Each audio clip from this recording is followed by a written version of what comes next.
Emily Vance vanished without a trace in 2014.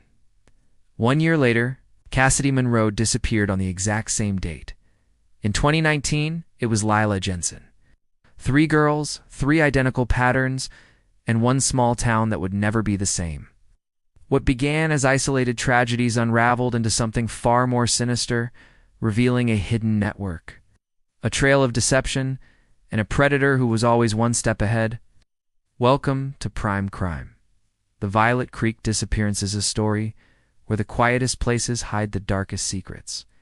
Violet Creek sat nestled between thick forests and winding streams. A place so small and quiet that people often joked crime couldn't find it on a map. Life moved slowly there. Children played in open fields, doors were rarely locked, and gossip at the local diner was the biggest source of daily drama. But everything changed on the night of August 17, 2014, a night that began like any other, but ended in fear and confusion. Emily Vance was 17, well-liked, and just weeks away from leaving for college. That evening, she joined a few friends for a casual bonfire near Silver Lake, a local hangout known for its still waters and thick trees. The group gathered around the fire laughing, listening to music, and talking about the future. At some point during the night, Emily walked away from the group saying she needed to take a call. She never came back. When her friends noticed she was missing, they searched the nearby woods, calling her name and shining their flashlights between trees. After an hour with no sign of her, they called her parents, who immediately contacted the police. By midnight, search parties had spread out across the forest, combing through trails and scanning the lake's edge. Her phone was found early the next morning, lying screen up near a narrow trail that wound deep into the woods. It had no damage, no blood, and no sign it had been dropped in a struggle. It was as if she had simply placed it there and walked into the trees, never to return. For days, the town held its breath. Dozens of volunteers helped with the search. Helicopters flew overhead. Divers scoured the lake. Police dogs tracked her scent to a dead end about a mile into the forest, where the trail split into nothing but wild underbrush. No other clues were found. No clothing, no footprints, no signs of foul play. It was like Emily had vanished into thin air. Theories spread quickly. Some believed she had run away, though her packed bags and college plans made that unlikely. Others whispered about a hidden stalker or a secret lover. But none of it made sense. Emily had no history of depression or trouble at home. She wasn't the kind of girl to disappear without a word. A week after she vanished, a hunter reported something strange deep in the forest, an old pine tree with a single white sneaker dangling from one of its branches. Authorities retrieved it and found the initials EV written on the inner sole. Wow. The shoe was clean, dry, and didn't match the wear and tear of a week in the woods.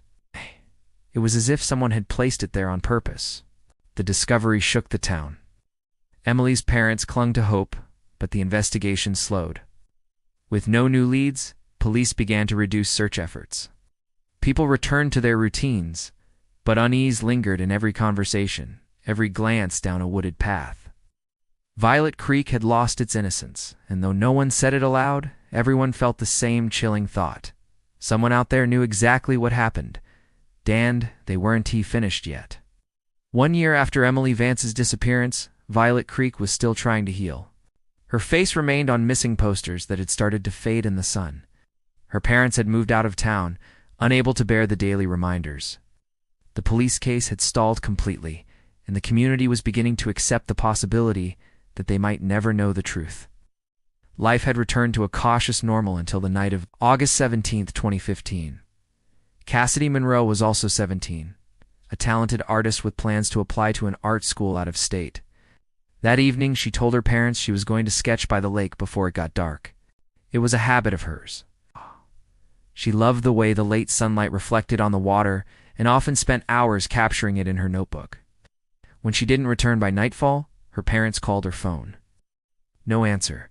Her car was still parked near the lake, keys in the ignition, and her sketchbook left on the passenger seat. Her phone was found a few feet from the shoreline, face down in the dirt, with no signs of damage. Again, just like Emily, it looked as if someone had gently placed it there. Panic swept through Violet Creek like wildfire. 2 disappearances on the same date, 1 year apart, both near the same lake. This was no coincidence. Residents locked their doors, parents kept their children inside. The town that once felt like a sanctuary now felt like a trap. Police began comparing the two cases. Both girls had similar backgrounds, popular, responsible, with no history of trouble. Both had left their phones behind. Both had been alone. Then came the detail that confirmed everyone's worst fears. 3 days after Cassidy disappeared, a white sneaker was discovered inside an old abandoned barn just outside town. On the inside sole, the initials CM were printed in faded ink. The barn had been empty for years. Dust coated every surface, and spiderwebs stretched from beam to beam. There were no signs of struggle, no blood, no personal belongings, just the single shoe, placed neatly in the center of the floor, as if it were waiting to be found. The town's police department brought in outside help. State investigators joined the case, and forensic teams combed the barn for any trace of DNA or fingerprints. But once again, nothing usable turned up. Whoever was responsible had planned carefully, leaving behind no trace but a chilling calling card. Speculation reached new heights. Some suspected a serial abductor. Others pointed fingers at townspeople with unusual routines or criminal histories, but none of the leads panned out. A few began to wonder if the same person had taken both girls or if it was part of something larger, something coordinated. People started talking about the date, August 17th. It no longer felt like just a day on the calendar. It was becoming something darker, mark of dread. As the first anniversary of Cassidy's disappearance approached, Violet Creek braced itself. People hoped it was over. But deep down, they feared the pattern was just beginning. 2 years passed without another incident, but the fear in Violet Creek never fully faded. Parents remained protective. Teenagers rarely ventured near the lake alone. The disappearances of Emily Vance and Cassidy Monroe had scarred the town deeply. People spoke of them in hushed voices, always wondering if the truth would ever come to light. Then, in the summer of 2017, the case erupted back into the spotlight in the most unexpected way. On a quiet Monday morning, a plain cardboard package was delivered to the Violet Creek Police Department. There was no return address, just a printed label that read, "To be opened by Chief Darnell only." Inside were 3 USB drives and a typed note that said, "Look closely. The answers are within." At first, investigators assumed it was another cruel prank. But what they found on the drives would shake the town to its core. Each USB contained folders named after the missing girls, Emily V. and Cassidy M., along with dozens of video files, audio recordings, and scanned journal entries. One video showed low-quality surveillance footage of someone walking along the trail where Emily's phone had been found. Another clip, time-stamped the night Cassidy vanished, revealed a shadowy figure crouching near the edge of the lake, appearing to watch someone from a distance. But it was the third folder, labeled unmarked, that revealed the most disturbing footage of all. One clip showed a man in a police uniform entering the old barn where Cassidy's sneaker had been found. He was carrying something in his hand, placed it in the center of the floor and walked out, glancing back once. The frame froze on his face. Officer Dale Hurst, the lead investigator on both missing persons cases. The discovery was devastating. Hurst had been trusted by the community, seen as a tireless officer doing everything he could to find the girls. Now he was at the center of the mystery. Police immediately placed Hurst on administrative leave and brought him in for questioning. When confronted with the footage, he seemed stunned. He admitted it was him in the video, but insisted he had been following a tip and checking the barn for clues. He claimed he had found the shoe and placed it there to protect it from the elements until forensics could arrive. But no such report had ever been filed. No officer recalled any such plan. Despite his explanations, the evidence was enough to arrest him. The town watched in disbelief as one of their own was led away in handcuffs. But the case didn't end there. 2 weeks after his arrest, before his trial could begin, Dale Hurst was found dead in his jail cell. Official reports called it a suicide by hanging. Yet rumors began to circulate. No suicide note was found. Surveillance cameras had mysteriously malfunctioned for the 3 hours before his death. And then came the final twist: Hurst's DNA was not found on either sneaker. The town was left in shock. If Hurst wasn't the one who had taken the girls, why had he planted evidence? Who had sent the USB drives? Most importantly, was the real perpetrator still out there, watching. After Dale Hurst's death, the case seemed more tangled than ever. The town of Violet Creek once again found itself trapped in a cycle of confusion and dread. Hurst had appeared guilty, but the deeper investigators looked, the more it seemed like someone had been orchestrating events behind the scenes. The USB drives, the staged footage, the carefully placed evidence, it all felt too deliberate. Whoever was responsible wasn't just committing crimes. They were manipulating the narrative. In 2019, the pattern repeated. On August 17th, Lila Jensen, a 17-year-old high school senior, vanished without a trace. She had left home in the early evening to meet friends at the library for a study group. She never arrived. Her car was found parked outside the library, keys still in the ignition.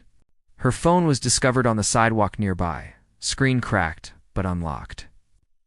A search began immediately, but those in Violet Creek already knew where it would end. 3 days later, a white sneaker was found. This time, it was inside an abandoned farmhouse on the edge of town, long unused and slowly decaying, with broken windows and sagging walls. Just like before, the initials LJ were written inside. The police couldn't deny it anymore. Someone was marking the date each year.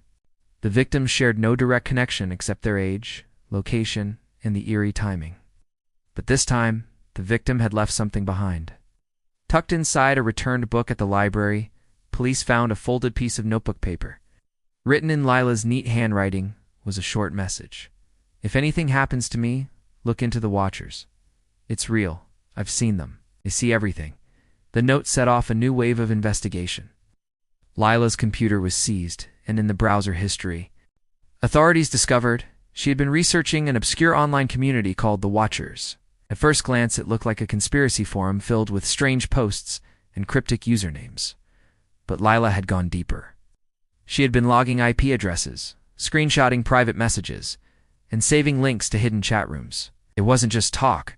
There were photos, names, even blueprints of places around Violet Creek. The FBI was called in to assist. They tracked several users and raided homes across state lines. What they uncovered was more horrifying than anyone expected. The Watchers wasn't a myth. It was a decentralized network of individuals who shared footage, maps, and plans focused on small towns with limited surveillance. They exchanged ideas, even target profiles, treating real lives as part of a game.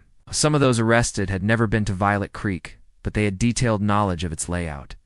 Still, none of them could be directly tied to the disappearances. The mastermind, the one who had been on the ground, remained out of reach. Investigators began to believe that Dale Hurst may have been manipulated, used to mislead the case, and then silenced when he became a liability. Lila's message had opened the door to something far bigger than Violet Creek. The town now knew they weren't dealing with a lone predator. They were dealing with a network, one that watched, planned, and waited. And the scariest part? No one knew when or where they would strike again. In 2021, just when it seemed Violet Creek had endured the worst of its nightmare, another discovery pulled the town into even darker territory. A local contractor named Martin Hale was renovating the attic of a long-abandoned house on the north edge of town. The property had once belonged to Gerald Rusk, a former school janitor who had passed away in 2013. Most had forgotten about him. He was quiet, solitary, and kept to himself. But behind the walls of his home, a hidden legacy waited to be uncovered. While tearing down a warped section of attic insulation, Martin found a loose wooden panel. Behind it, stacked in dusty crates, were several unlabeled VHS tapes and an old VCR. Curious, he took one of the tapes home and played it. What he saw left him frozen in place. The footage was grainy, filmed from a fixed angle in a windowless room. A teenage girl sat on a cot in the corner, visibly afraid. She never spoke, but her expression and posture made her fear obvious. The next tape showed a different girl, then another. All of them alone, all of them young. No sound, no dates, just silent, controlled horror. Martin called the police immediately. What followed was a full-scale investigation of the Rusk property. Authorities unearthed more than 30 tapes in total, some buried beneath floorboards in the basement, others hidden inside walls. Some footage was over 15 years old. Investigators identified several missing persons from other towns and counties, all with open cases, none ever connected to Violet Creek. Shockingly, among the footage were clips of Emily Vance, Cassidy Monroe, and Lila Jensen. Each girl had been held in the same small room, and based on timestamps embedded in the tape codes, the recordings matched the timelines of their disappearances. Forensic analysis later confirmed the location of the recordings was a rundown cabin deep in the forest.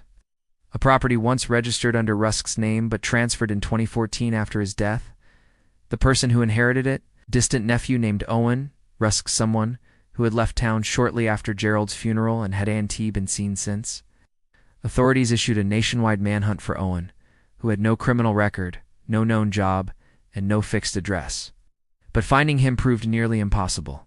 He had erased most traces of his life after 2014. Investigators believed he had continued his uncle's crimes and may have even been involved earlier, learning the methods long before Gerald died.